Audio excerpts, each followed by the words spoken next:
আমি নবদ্বীপ, আমার বাড়ি খুলনা জেলা ডুমুরিয়া উপজেলা বরাতিয়া গ্রামে।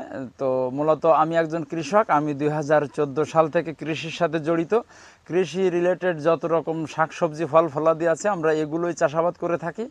এই যেটা দেখতে পাচ্ছেন এটা আমাদের একটি সুইঝালের নার্সারি। এখানে শুধুমাত্র আপনার সুইঝালের চারাটাই উৎপাদন করা হয়।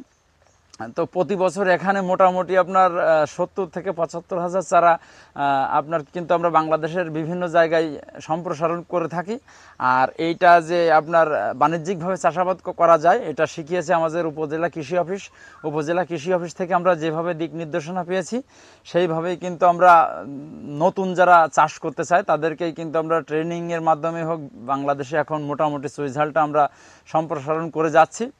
তো আমি 2014 সালের আগে পরের ক্ষেতে লেবারি করতাম। তো এখন মোটামুটি সুইঝালের নার্সারি প্লাস আমার যে কৃষিকাজ এর ভিতরে এসে আমি 6 জন লোকের কর্মসংস্থান দিয়েছি।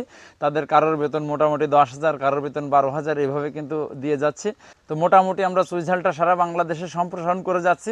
তো শুধুমাত্র কিন্তু আমরা সুইঝালের চারাটা উৎপাদন করি এমনটা না, পাশাপাশি কিন্তু আমরা এই উচ্চ মূল্যের ফসল সুইঝালটা চাষাবাদও করে থাকি। এর পাশাপাশি আমরা আলট্রা হাই ডেন্সিটি সিস্টেমে আম চাষ, তারপরে ড্রাগন চাষ, বেগুন, মিষ্টি কুমড়া, লাল শাক, বিভিন্ন রকম সবজিও কিন্তু চাষাবাদ করে থাকি।